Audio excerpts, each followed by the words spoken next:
باللہ من الشیطان الرجیم بسم اللہ الرحمن الرحیم وآمنوا بما انزلت مصدقا لما معکم،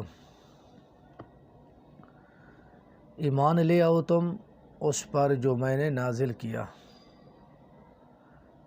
ایمان لانے کا جو حکم ہے یہ یہودیوں کو ہے، اور لیکن حکم عام ہے، یعنی خطاب یہودیوں کو ہے اور حکم جو ہے وہ عام ہے تمام مسلمانوں کے لیے، اہل کتاب کے لیے، کفار کے لیے، جتنی دنیا کے اندر اس سرزمین پہ انسانی مخلوق رہتی ہے قیامت تک آنے والی، ان کو یہ خطاب ہے، یعنی حکم ان کے لیے تمام کے لیے بھی برابر ہے۔ امام بخاری رحمہ اللہ نے ایک باب قائم کیا ہے، باب تعلیم الرجل امتہ و اہلہ، مرد کا تعلیم دینا اپنی لونڈی کو اور اپنے اہل کو۔ اس باب کے تحت نبی کریم صلی اللہ علیہ وسلم کی ایک روایت کو پیش کیا۔ نبی کریم صلی اللہ علیہ وسلم نے ارشاد فرمایا، ثلاثۃ لہم اجران، تین قسم کے اشخاص ہیں، ان کے لیے دوہرا اجر ہے، ڈبل اجر ہے، ان کو اللہ تبارک و تعالی ڈبل ہی اجر عطا فرمائیں گے۔ ان میں سے ایک وہ شخص ہے رجل من اہل الکتاب، اور وہ شخص اہل کتاب میں سے ہے، آمن بنبیہ و آمن بمحمد، اپنے نبی پر بھی ایمان لے آیا، یعنی موسیٰ علیہ السلام پر یا عیسیٰ علیہ السلام پر ان کی نبوت کو تسلیم کیا، اور جو اللہ تبارک و تعالی نے ان پر کتاب کو نازل کیا ان پر بھی ایمان لے آیا وہ شخص۔ ایمان کے بعد نبی کریم صلی اللہ علیہ وسلم کو نبوت ملی۔ جب اہل کتاب کو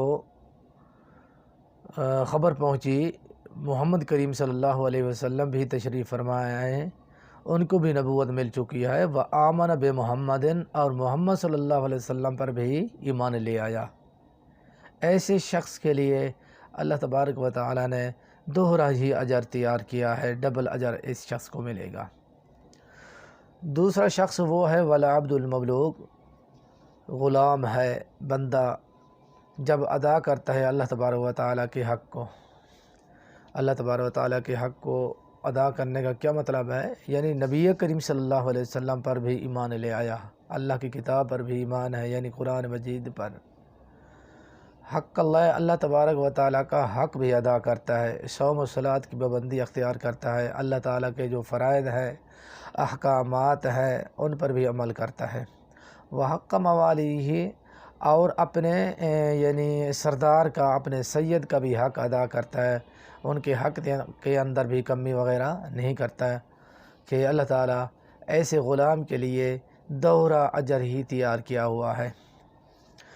تیسرا شخص وہ ہے رجل کانت عنده امۃ، جس انسان کے پاس لونڈی ہے، فأدبها فأحسن تأدیبها، اس لونڈی کو اچھا ہی ادب سکھایا، اس نے اچھی ہی تربیت کی اپنی لونڈی کی، کہ اللہ تبارک و تعالیٰ کے حق کے اندر دین اسلام کی پہچان دلوائی، اچھا ادب دلوایا اسے۔ وعلمها فأحسن تعلیمها، اور اس شخص نے اپنی لونڈی کو اچھی تعلیم دلوائی، یعنی قرآن اور حدیث کی تعلیم۔ اس کے بعد پھر اس نے اس کو آزاد کر دیا، اس سے شادی کر لی۔ اللہ رب العالمین نبی کریم صلی اللہ علیہ وسلم فرماتے ہیں فَلَهُ اجران، پھر اس شخص کے لیے دوہرا اجر ہے، دوہرا ہی ثواب ہے۔ وَآمِنُوا بِمَا أَنزَلْتُ، ما سے مراد ما عموم کے لیے نہیں ہے، یہ تخصیص کے لیے ہے۔ ما اکثر جو آتا ہے ما عموم کے لیے آتا ہے، یہاں تخصیص کے لیے، اس کے لیے قرینہ ہے مصدقا لما معکم، مصدقا لما معکم، معلوم ہوا ما عموم کے لیے یہاں نہیں ہے، یہاں تخصیص کے لیے ہے۔ ایمان لے آؤ تم اس پر یعنی کس پر ایمان لے آؤ؟ یعنی قرآن مجید پر تم ایمان لے آؤ جو میں نے نازل کیا۔ قرآن مجید کو اللہ رب العالمین بطور قرینہ کے یہ لفظ استعمال فرمایا ہے، مصدقا لما معکم، جب کہ وہ قرآن مجید تصدیق کرتا ہے اس کتاب کی، معکم جو تمہارے پاس ہے۔ قرآن مجید اس کتاب کی بھی تصدیق کرتا ہے، قرآن مجید جو تمہارے پاس کتاب موجود ہے۔ اس سے مراد انجیل کی، اس سے مراد کیا ہے کہ تورات۔ قرآن مجید تورات کی بھی تصدیق کرتا ہے، قرآن مجید تورات کی بھی تصدیق کرتا ہے اور انجیل کی بھی تصدیق ہی کرتا ہے، دونوں کتابوں کی تصدیق ہی کرتا ہے۔ معلوم ہوا تورات بھی اللہ تبارک و تعالیٰ کی طرف سے ہے اور انجیل بھی اللہ تبارک و تعالیٰ کی طرف سے ہے۔ قرآن مجید تورات کی کیوں تصدیق کرتا ہے اور انجیل کی کیوں تصدیق کرتا ہے؟ کیونکہ ان کے اندر جو عقائد، جن کا تعلق عقائد کے ساتھ ہے، توحید کے ساتھ ہے، اور جو حکم تورات کے اندر تھا، انجیل کے اندر تھا، وہی حکم قرآن مجید کے اندر سیم ہے، یعنی برابر ہے۔ اللہ تبارک و تعالیٰ نے تورات کے اندر بھی اور انجیل کے اندر اللہ تبارک و تعالیٰ نے اپنی وحدانیت کا اعلان کیا، اور قرآن مجید کے اندر بھی یہی دعوت دی اللہ تبارک و تعالیٰ نے لوگوں کو، تم قرآن پر ایمان لے آؤ کہ اس کے اندر توحید ہے، اللہ کی معرفت ہے، اللہ کی پہچان ہے، اور ان کا تعلق عقائد کے ساتھ ہے۔ وہی دعوت ایک ہی تھی۔ نبی کریم صلی اللہ علیہ وسلم نے جو دعوت دی بعینہ، موسیٰ علیہ السلام نے اور عیسیٰ علیہ السلام نے وہی دعوت دی تھی اپنی قوم کو، اپنی امت کو۔ وَلَا تَكُونُوا أَوَّلَ كَافِرٍ بِهِ، اور نہ تم بنو سب سے پہلے کفر اختیار کرنے والے بہی، اس کے ساتھ، یعنی سب سے پہلے کافر تم نہ بنو، سب سے پہلے تم کو کفر اختیار نہ کرو۔ یہ اللہ رب العالمین نے کس کو ہی منع کیا؟ کہ یہودیوں کو منع کیا، یہودیوں تم سب سے پہلے کفر اختیار کرنے والے نہ بنو۔ اب سوال یہ ہے کہ آپ صلی اللہ علیہ وسلم کی جو بعثت ہے مکہ میں ہوئی، اور سب سے پہلے نبی کریم صلی اللہ علیہ وسلم نے نبوت کا جو اعلان کیا تھا وہ مکہ میں ہی تھا۔ مکہ مشرکین کو نبی کریم صلی اللہ علیہ وسلم نے توحید کی دعوت دی اور رسالت کی بھی دعوت دی، میں پیغمبر ہوں، میں اللہ کا رسول ہوں، مجھ پر قرآن مجید نازل ہوتا ہے، میرے پاس جبریل علیہ السلام آتے ہیں۔ تو اس اعتبار سے سب سے پہلے منکرین کون بنے؟ مکے والے ہی بنے۔ اللہ رب العالمین فرما رہے ہیں کہ یہودیوں کو، کیونکہ یہودی تو مدینے کے اندر رہنے والی قوم تھی، مدینے کے اندر رہتے تھے۔ نبی کریم صلی اللہ علیہ وسلم نے جو دعوت توحید کی پہنچائی، کیوں تو مکے والوں کو پہنچائی، سب سے پہلے کہ انکار کیا نبی کریم صلی اللہ علیہ وسلم کا مکے والوں نے کیا تھا، مدینے والوں تو نہیں کیا تھا۔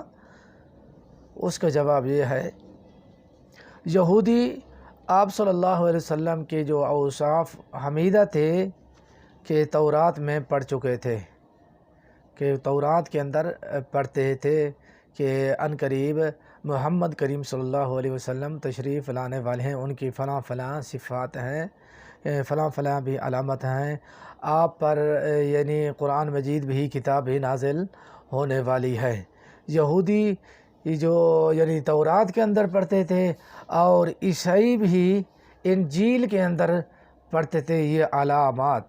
جب نبی کریم صلی اللہ علیہ وسلم نے نبوت کا دعویٰ کیا کہ میں اللہ کا پیغمبر اور اللہ کا رسول ہوں، مجھ پہ اللہ تبارک و تعالیٰ نے قرآن مجید کو نازل کیا، کہ مدینے والے کو خبر پہنچی، ان کا یہ حق تھا کہ دعوت جس وقت ہی پہنچی کہ اس وقت نبی کریم صلی اللہ علیہ وسلم پر ایمان لے آتے، کیونکہ کہ نبی کریم صلی اللہ علیہ وسلم کی ذات کے بارے میں، نبی کریم صلی اللہ علیہ وسلم کی نبوت کے بارے میں، نبی کریم صلی اللہ علیہ وسلم صاحب قرآن کے بارے میں ان کے پاس پہلے ہی علم موجود تھا وہ تورات کے اندر پڑھتے تھے۔ اس اعتبار سے معلوم ہوا اللہ رب العالمین فرماتے ہیں علم ہونے کے باوجود بھی تم نے نبی کریم صلی اللہ علیہ وسلم کا انکار کیا، تم پہلے کافر بن گئے ہو۔ مکہ مشرکین نے جو انکار کیا تھا وہ جہالت کی بیس پہ، جہالت کی بنا پہ انہوں نے انکار کیا تھا۔ اس اعتبار سے یہودیوں تم سب سے پہلے کفر اختیار کرنے والے ہو، علم ہونے کے باوجود بھی نبی کریم صلی اللہ علیہ وسلم کا انکار کیا تھا۔ وَلَا تَكُونُوا أَوَّلَ كَافِرٍ بِهِ، بِهِ کی ضمیر اس سے مراد کیا ہے؟ محمد کریم صلی اللہ علیہ وسلم ہے۔ ایک قول یہ بھی ہے، دوسرا قول قرآن مجید ہے بِهِ اس کے ساتھ، یعنی محمد صلی اللہ علیہ وسلم کے ساتھ سب سے پہلے تم منکر ہو محمد صلی اللہ علیہ وسلم کے، یا سب سے پہلے جو منکر ہو قرآن مجید کے۔ دونوں جو اقوال ہیں وہ صحیح ہے، یہ آپس کے اندر لازم اور ملزوم ہیں۔ جو محمد کریم صلی اللہ علیہ وسلم کے منکر ہیں وہ قرآن کے منکر ہیں، جو قرآن کے منکر ہیں وہ محمد کریم صلی اللہ علیہ وسلم کے منکر ہیں۔ وَلَا تَشْتَرُوا بِآيَاتِي ثَمَنًا قَلِيلًا، وَلَا تَشْتَرُوا بِآيَاتِي ثَمَنًا قَلِيلًا، نہ تبدیل کرو، لا تشترو، لا تستبدلو کے معنی کے اندر ہے، لا تشترو لا تستبدلو کے معنی کے اندر یہاں مجازی معنی ہے، حقیقی معنی یہاں نہیں ہے۔ وَلَا تشترو، نہ تم تبدیل کرو بِآيَاتِي میری آیتوں کو، میری آیتوں کو۔ مجازی معنی اس لیے ہے، بعض اوقات ایسا بھی ہوتا ہے یہ مقید مطلق کے معنی میں آ جاتا ہے، مقید مطلق کے معنی کے اندر آ جاتا ہے، جس طرح لا تشترو حقیقی مجازی معنی کے اندر ہے، یہ حقیقت نہیں ہے، مجازی معنی ہے۔ بِآیاتی، آیات سے مراد کیا ہے؟ تورات اور انجیل کی وہ آیات مراد ہیں جن میں نبی کریم صلی اللہ علیہ وسلم کی صفات کو بیان کیا گیا، نہ کہ قرآن مجید کی آیات مراد ہیں اس سے، یعنی تورات کی آیات کو وہ تبدیل کرتے تھے، انجیل کی آیتوں کو وہ تبدیل کرتے تھے، تورات کے احکامات کو وہ بدلتے تھے، انجیل کے احکامات کو وہ بدلتے تھے۔ ثمناً قلیلا، تھوڑی قیمت میں، ثمناً قلیلا تھوڑی ہی قیمت میں۔ اس سے مراد کیا ہے؟ تھوڑی قیمت سے مراد کیا ہے؟ اس سے مراد یہ ہے احکام الہی کے مقابلے میں جو اللہ تبارک و تعالیٰ کے احکام الہی ہیں، اللہ رب العالمین کے احکامات ہیں، فرائض ہیں، حدود ہیں، عقائد ہیں، دنیاوی مفاد کی وجہ سے ان کو تبدیل کرتے تھے یا ان کو چھپا لیتے تھے، اصل معنی مفہوم بیان نہیں کرتے، اپنے دنیاوی مفاد کے لیے، لالچ کے لیے، چند ٹکوں کے لیے، جس طرح قوم کہتی، اور لالچ کی بنا پہ ان قوم کے مطابق وہ فتویٰ دے دیتے تھے اور اپنے فتوے لکھ لیتے تھے، اور یعنی تورات کے احکامات کو تبدیل کر لیتے، عقائد کو، توحید کے بارے میں توحید کو بدل لیتے تھے۔ وَلَا تَشْتَرُوا بِآيَاتِي ثَمَنًا قَلِيلًا، نہ تم تبدیل کرو میری آیتوں کو ثمناً قلیلا، تھوڑی قیمت میں، وَإِيَّايَ فَاتَّقُونِ، اور مجھ ہی سے تم ڈرو۔ فَاتَّقُونِی تھا، اصل میں کیا تھا؟